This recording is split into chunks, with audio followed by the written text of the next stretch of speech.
Ya, selamatkan Indonesia. Sahabat-sahabat RPK, kiranya segala berkat yang terbaik dari Bapak Yahweh dalam nama Yesua HaMasiah, dalam Ruah Kodes berlimpah atas sahabat-sahabat RPK dimanapun berada. Pada malam ini saya Pendeta Jefferson bersama dengan narasumber tetap kita, Bapak Pendeta Insinyur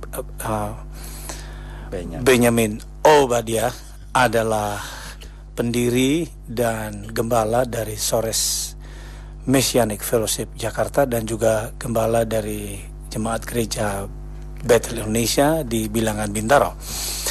Nah, sahabat-sahabat, tentunya Happy Sunday, selamat hari Minggu, dan selamat bergabung dalam Unity for Mission Program pada minggu pertama di bulan Juni tahun 2010, tepatnya 6 Juni 2010 pada malam ini. Siaran ini secara langsung dari Dewi Sartika Cawang melalui 96.3 BKFM dan audio streaming www.radiopelitakasih.com.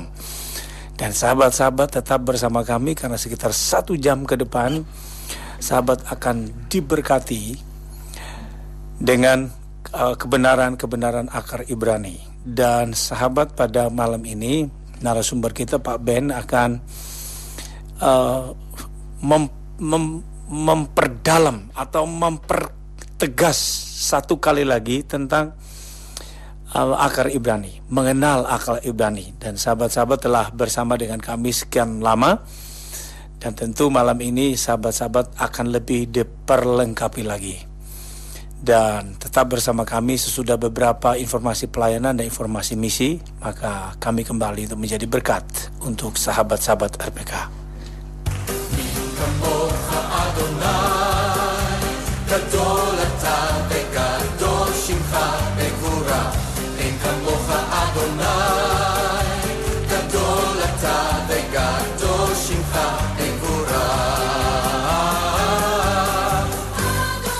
Bukan kamu yang menopang akar, tetapi akar itu yang menopang kamu.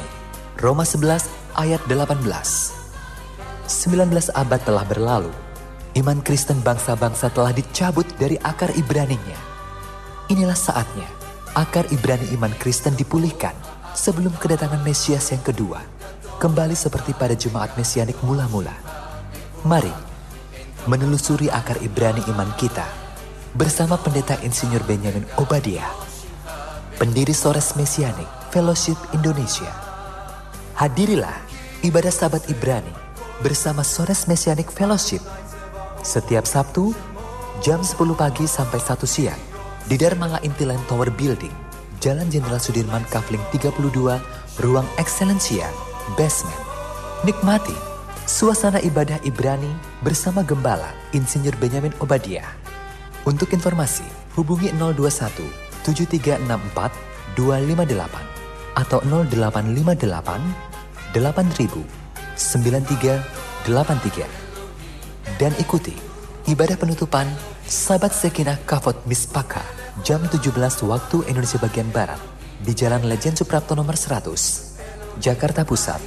Untuk informasi, hubungi 021 424 6928.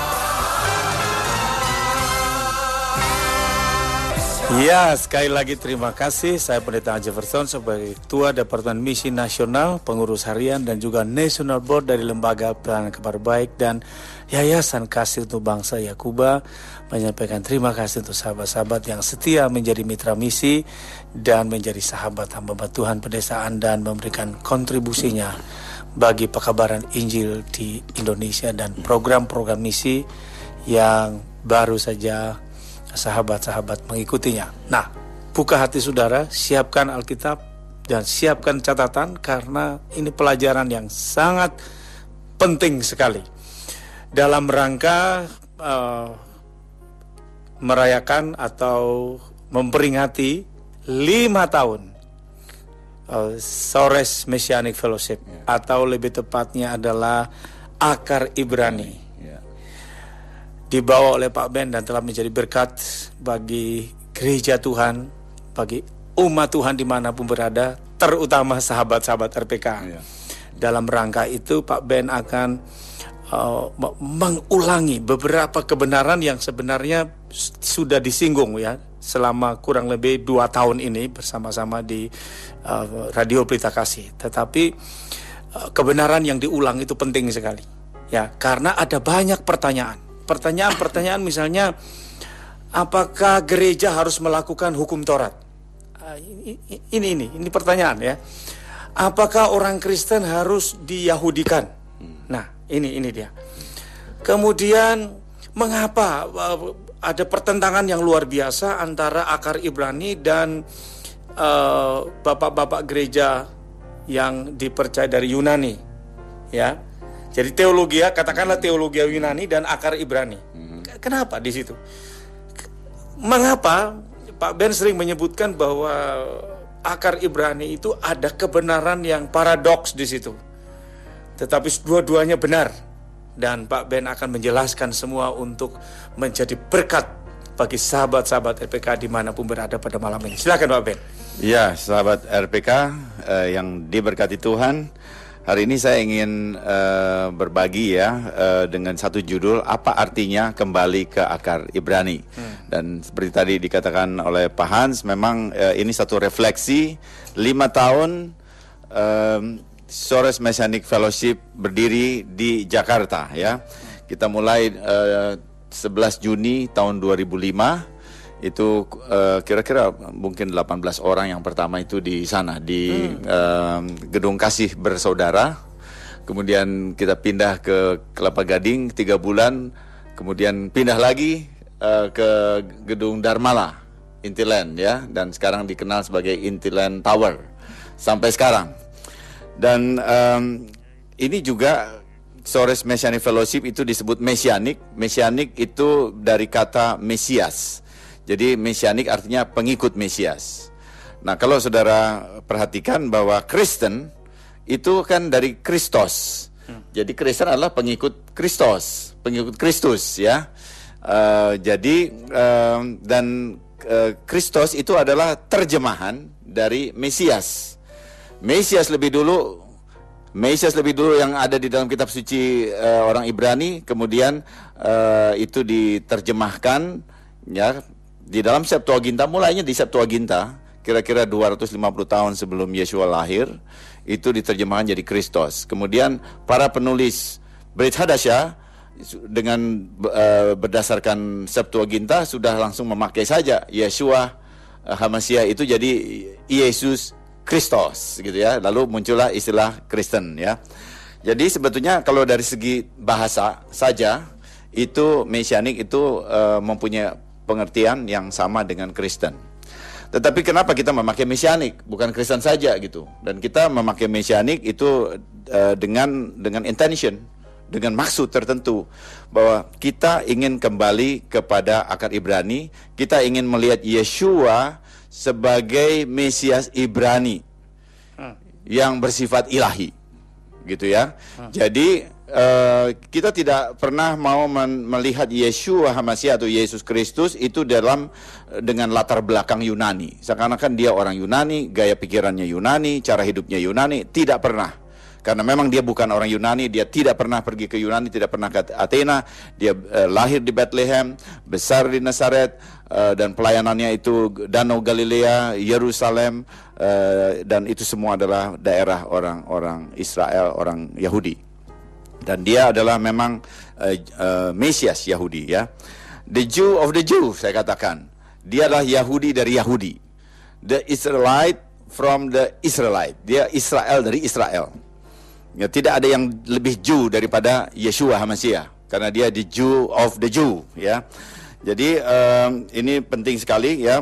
Nah, kemudian sebelum saya ingin masuk dalam beberapa poin sebagai satu ringkasan ya dari acara-acara atau siaran-siaran sebelumnya mengenai akar Ibrani, saya ingin menunjukkan bahwa Messianic itu apa yang diyakininya itu ada di antara Kristen pada umumnya atau kekristenan modern, dan di antara juga Judaism modern.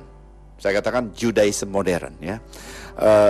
Kristen modern dan Judaism modern. Di tengahnya itu Messianic. Nah, seringkali kalau orang Kristen modern membaca kitab suci, maka dia selalu punya potensi keliru. Kelirunya ini. Kelirunya waktu dia lihat di dalam kitab suci, misalnya di dalam Kisah Rasul pasal 11 itu ya. 11 bahwa disitulah di Antioquia lah maka murid-murid itu disebut Kristen. Lalu dia mulai berpikir bahwa kekristenannya di abad 21 ini persis sama dengan kekristenan yang ditulis dalam Kisah Rasul. Dan ini keliru besar, salah besar. Kekristenan di Kisah Rasul pasal 11, Kristianoi itu tidak sama dengan kekristenan abad 21. Sama sekali tidak sama. Kekristenan abad pertama itu tidak mengenal Natal 25 Desember. Saya langsung kasih tahu ya, ini supaya langsung.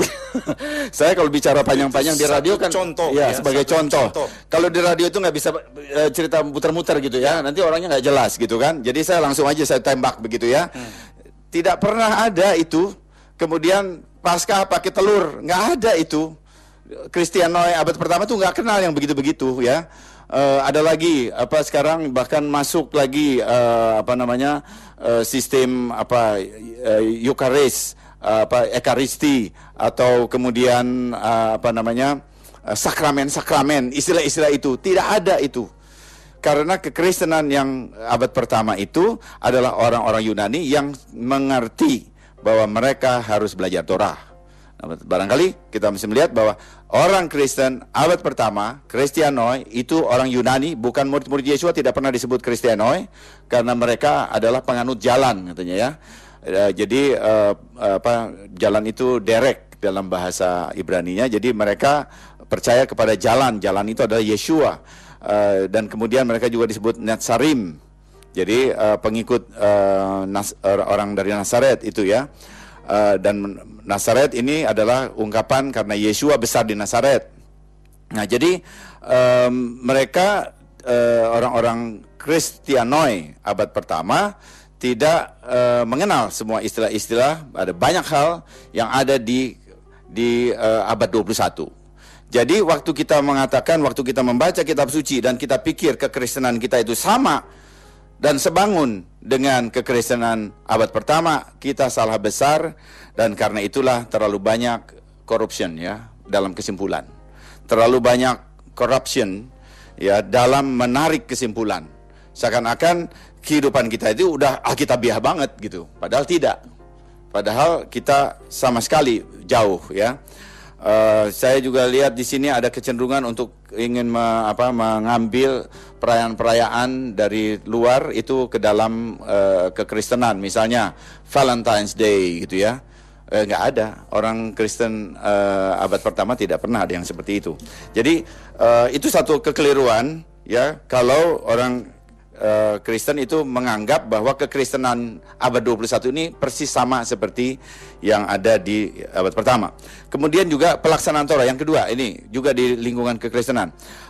Pelaksanaan Torah ya, yang ada di zaman Bait Suci kedua itu disangkanya persis sama seperti pelaksanaan Torah di zaman Musa. Salah besar. Tidak belajar sejarah itu. Kalau orang yang menyangka demikian, dia tidak pernah belajar sejarah, walaupun dia pernah belajar teologi ya. Jadi pelaksanaan Torah pada zaman Yesua, yaitu periode Bait Suci kedua, itu tidak sama dengan pelaksanaan Torah di zaman nabi-nabi atau di zaman Moshe. Dan jelas sekali ini kita perlu pahami, karena pelaksanaan Torah di Bait Suci kedua itu kemudian dicatat di dalam Brit Hadasyah. Di sana kita bisa melihat ada istilah rabi. Rabi itu di zaman Mose nggak ada rabi. Kemudian di zaman Mose itu tidak ada sinagog. Sedangkan di Bait Suci Bait Suci kedua itu di zaman Yesua itu ada sinagog. Kemudian di zaman Yesua itu ada masa-masa. Jadi Judaism itu tidak monolitik, bukan agama monolitik. Salah banget kalau ada orang mengatakan, merasa bahwa dia udah belajar Judaism cuma satu-satunya, padahal yang dia tahu itu cuma Judaism ortodoks modern. Salah banget itu kalau dia katakan bahwa Judaism itu ya itu. Tidak. Judaism abad pertama